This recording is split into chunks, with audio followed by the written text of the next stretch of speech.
एंडे कुडुम आगंगले साथियों, लक्षद्वीप आने पर मेरी मुलाकात अली मानिक खान जी से भी हुई। उनकी रिसर्च, उनके इनोवेशन ने इस पूरे क्षेत्र का बहुत कल्याण किया है।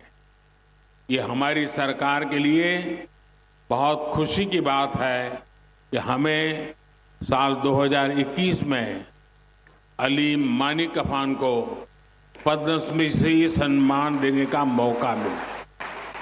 भारत सरकार यहाँ के युवाओं को आगे पढ़ने के लिए, इनोवेशन के लिए नए मार्ग बना रही है। आज भी यहाँ युवाओं को लैपटॉप मिले हैं, बेटियों को साइकिल मिली है।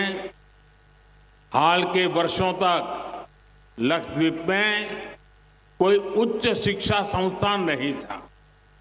इस वजह से यहाँ के युवाओं को पढ़ने के लिए बाहर जाना पड़ता था। हमारी सरकार ने अब लक्षद्वीप में हायर एजुकेशन के लिए नए संस्थान खुलवाए हैं। आंड्रोट और कदमत आइलैंड्स में आर्ट्स और साइंस के नए कॉलेज खोले गए हैं। मिनिकॉय में नई पॉलिटेक्निक्स बनाई गई हैं। इससे यहाँ के छात्रों को बहुत फायदा हो रहा है। എന്റെ കുടുംബാംഗങ്ങളെ, സുഹൃത്തുക്കളെ, ലക്ഷദ്വീപിൽ വന്നതിന് ശേഷം ഞാൻ അലി മാനിക്കാഫ്ജിയുമായി കണ്ടു.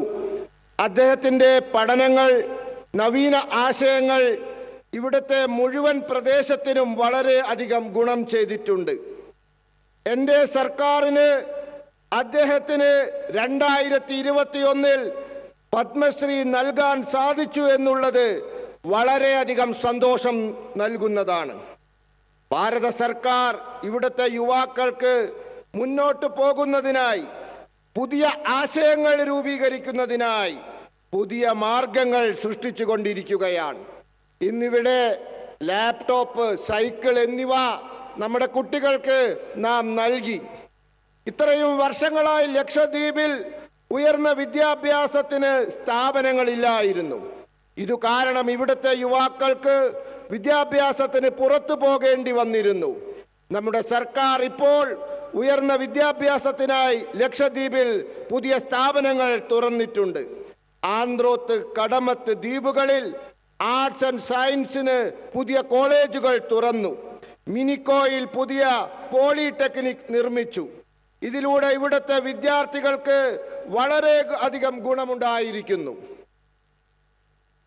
एंडे कुडुम आगंगले साथियों, हमारी सरकार ने हज यात्रियों की सहूलियत के लिए जो प्रयास किया है, उसका भी लाभ लक्षद्वीप के लोगों को मिला है। हज यात्रियों के लिए वीजा नियमों को भी आसान बनाया गया है। हज से जुड़ी ज्यादातर कार्रवाई अब डिजिटल होती है। सरकार ने महिलाओं को बिना महरम हज जाने की भी छूट दी है। इन्हीं सब प्रयासों की वजह से उम्राह के लिए जाने वाले भारतीयों की संख्या में भारी वृद्धि हुई है. എൻ്റെ കുടുംബാംഗങ്ങളെ, സുഹൃത്തുക്കളെ, നമ്മുടെ സർക്കാർ ഹജ്ജ് യാത്രക്കാരുടെ സൗകര്യത്തിനായി നടത്തിയ പ്രവർത്തനങ്ങൾ ലക്ഷദ്വീപിലെ ജനങ്ങൾക്ക് ഗുണമുണ്ടാക്കിയിട്ടുണ്ട്. ഇന്ന് ഹജ്ജ് യാത്രക്കാർക്ക് വിസ നിയമങ്ങൾ എളുപ്പമാക്കിയിട്ടുണ്ട്. ഹജ്ജ് യാത്രയുമായി ബന്ധപ്പെട്ട ഇടപാടുകളെല്ലാം ഇപ്പോൾ ഡിജിറ്റലാക്കിയിരിക്കുന്നു. സർക്കാർ വനിതകൾക്ക് സ്വയം സഹായികളില്ലാതെ തന്നെ ഹജ്ജിന് പോകാനുള്ള സമ്മതവും കൊടുത്തിരിക്കുന്നു. ഇത്തരത്തിലുള്ള പ്രവർത്തനങ്ങൾ കൊണ്ട് ഉംറയ്ക്ക് പോകുന്ന ഇന്ത്യക്കാരുടെ എണ്ണത്തിൽ വൻ വർധനവുണ്ടായിട്ടുണ്ട്. एंडे कुडुम आगंगले, आज भारत सी फूड के मामले में भी वैश्विक बाजार में अपना शेयर बढ़ाने पर बल दे रहा है। इसका लाभ भी लक्षद्वीप को मिल रहा है। यहां की टूना मछली का एक्सपोर्ट अब जापान को होने लगा है। यहां एक्सपोर्ट क्वालिटी की फिश के लिए अनेक संभावनाएं हैं जो यहां के हमारे मछुआरे परिवारों का जीवन बदल सकती है। यहां सीवीड की खेती से जुड़ी संभावनाओं को भी एक्सप्लोर किया जा रहा है। लक्षद्वीप का विकास करते हुए हमारी सरकार इस बात पर भी पूरा ध्यान दे रही है कि पर्यावरण को कोई नुकसान ना पहुंचे। बैटरी एनर्जी स्टोरेज सिस्टम के साथ बना ये सोलर पावर प्लांट ऐसे ही प्रयास का हिस्सा है। ये लक्षद्वीप का पहला battery backed solar power project है।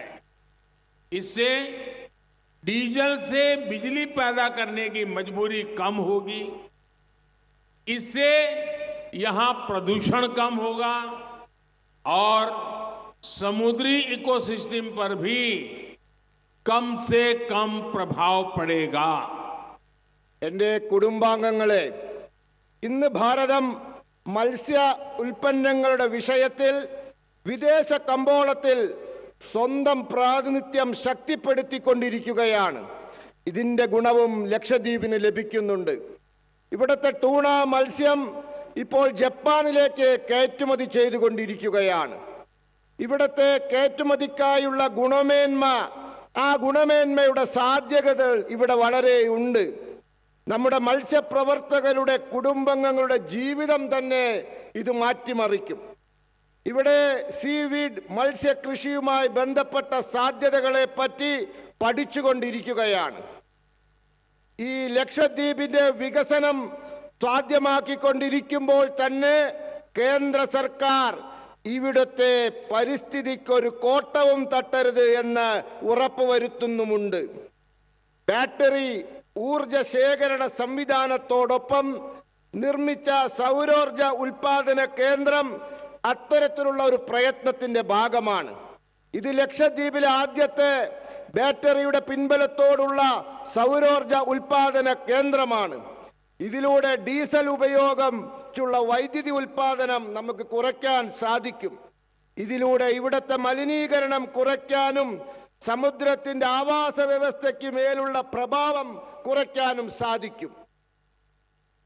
എന്റെ കുടുംബാംഗങ്ങളെ, आजादी के अमृत काल में विकसित भारत के निर्माण में भी लक्षद्वीप की बहुत बड़ी भूमिका है। भारत सरकार लक्षद्वीप को इंटरनेशनल टूरिज्म मैप पर प्रमुखता से लाने का प्रयास कर रही है। हाल में ही जो G20 की एक मीटिंग यहां हुई है, उससे लक्षद्वीप को अंतर्राष्ट्रीय पहचान मिली है। स्वदेश दर्शन योजना के तहत लक्षद्वीप के लिए डेस्टिनेशन स्पेसिफिक मास्टर प्लान बनाया जा रहा है। अब तो लक्षद्वीप के पास 2 ब्लू फ्लैग बीचेज है। मुझे बताया गया है कि कदमत और सुहेली द्वीप पर देश का पहला वाटर विला प्रोजेक्ट बनाया जा रहा है। लक्षद्वीप अब क्रूज टूरिज्म का भी एक बहुत बड़ा डेस्टिनेशन बनता जा रहा है। 5 साल पहले की तुलना में यहां आने वाले टूरिस्ट की संख्या लगभग 5 गुना बढ़ी है।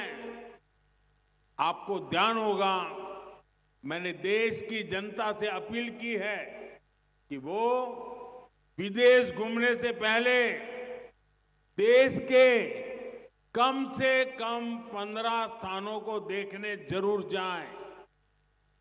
जो लोग दुनिया के अलग अलग देशों के द्वीपों को देखने जाना चाहते हैं, वहां के समंदर से अभिभूत है, उनसे मेरा आग्रह है कि वो पहले लक्षद्वीप आकर जरूर देखें।